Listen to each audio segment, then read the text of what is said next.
तो दोस्तों पिछले कुछ समय से आप कच्छेटीहू द्वीप के बारे में सुन रहे होंगे, जो कि भारत का ही एक द्वीप था और 1970s के दशक में ये हम लोगों की तरफ से श्रीलंका को गिफ्ट के तौर पर दे दिया गया। इसकी लोकेशन अगर देखी जाए तो ये भारत से बिल्कुल भी दूर नहीं है। रामेश्वरम के पास जो धनुष कोठी है उसके और जाफना के ठीक बीचों बीच ये द्वीप पड़ता है, जो कि 1974 में श्रीलंका के नाम हम लोगों ने लिखकर दे दिया, जबकि सारे कागजात और सारी कुछ चीजें हमारे फेवर में थी। वैसे ये द्वीप बहुत ज्यादा बड़ा तो नहीं है, केवल 1.9 स्क्वायर किलोमीटर का है, लेकिन दोस्तों इतने क्षेत्रफल के बाद जो इकोनॉमिक एक्सक्लूसिव जोन शुरू होता है वो सारा कुछ मिलाकर ये द्वीप काफी बड़ा हो जाता है।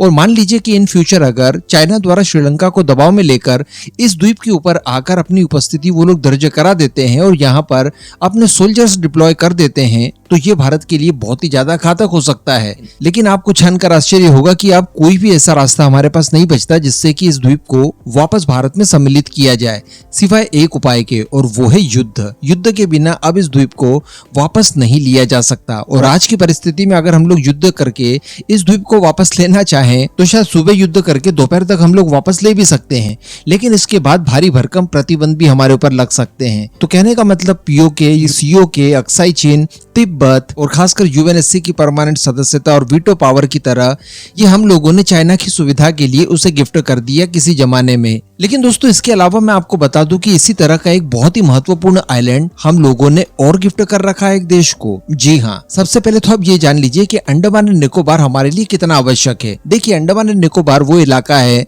जिसके ऊपर हमारी समुद्री सीमाओं की समस्त सुरक्षा की जिम्मेदारी है। ये इतना इंपॉर्टेंट है कि हमें जब पता था कि इस इलाके में इतना क्रूड ऑयल मौजूद है कि हमारी सारी रिक्वायरमेंट फुलफिल कर सकता है, इसके बावजूद हम लोगों ने यहाँ से पिछले 70 सालों से तेल नहीं निकाला, केवल सुरक्षा कारणों की वजह से। अब जाकर कहीं पर हम लोगों ने इसका सर्वे कंप्लीट करवाया है और जहां पर ऑयल गैस की संभावनाएं दिखाई दे रही है उन्हें निकालना हम लोग आने वाले समय में शुरू करेंगे। तो आप समझ सकते हैं कि ये हमारे लिए कितना इंपॉर्टेंट है। लेकिन अगर मैं आपको ये कहूं कि इसी अंडमान एंड निकोबार से केवल 55 किलोमीटर की दूरी पर एक और आइलैंड है जिसका नाम कोको आइलैंड है, जो कि भारत का ही था, लेकिन आज की परिस्थिति में वो म्यांमार के हाथों में चले गया है। जी हाँ, और उसे भी भारत द्वारा यूं ही फ्री की रेवड़ी की तरह दे दिया गया गिफ्ट के तौर पर। और बताया ये जा रहा है और काफी लंबे समय से इस बारे में चर्चाएं चल रही है कि चाइना द्वारा यहाँ पर इंफ्रास्ट्रक्चर को बिल्ड करवाया जा रहा है और इसके तहत ये भी बताया जा रहा है कि यहाँ पर सैनिकों के रहने के लिए शेल्टर हाउस वगैरह और साथ ही फाइटर जेट वगैरह के लिए हैंगर्स तक बनवाए जा रहे हैं। चाइना वगैरह इनकी सबमरीन्स भी यहाँ पर पास्ट में आ चुकी है।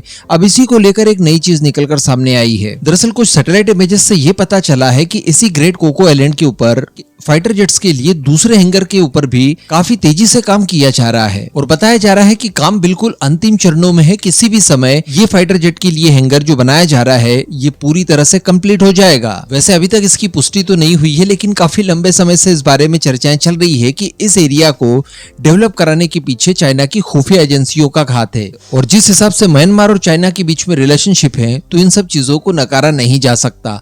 तो सोचिए अगर चाइना की प्रेजेंस इस इलाके में भी हो जाती है तो ये हमारे लिए कितना ज्यादा खतरनाक हो जाएगा। इसके अलावा पिछले ही साल चैथम हाउस की तरफ से इस बात का दावा किया गया था और खुलासा करते हुए ये बताया था कि इस कोको आइलैंड के ऊपर 2300 मीटर लंबा एक रनवे बनवाया जा रहा है। तो डेफिनेटली इसे एक फुल फ्लैश मिलिट्री आइलैंड की तरह इस्तेमाल करने की तैयारियां चल रही है। अब ये सारी कुछ चीजें हम समझ सकते हैं कि म्यांमार के बस की बात नहीं है, इसके पीछे हो ना हो चाइना ही है। तो अब अगर कच्छेटीहू की तरह इसे भी वापस लेने की कोशिशें हम लोग करें तो उसके लिए केवल एकमात्र समाधान यही है कि हम लोग युद्ध लड़ें और युद्ध जीतकर ही हमारी इन खोई हुई जमीनों को वापस लें, जिनका इस्तेमाल इस समय हमारे ही खिलाफ करने की कोशिशें चाइना कर रहा है। इस पूरे मुद्दे पर अब आपका जो भी मानना हो नीचे कमेंट करके जरूर बताइएगा।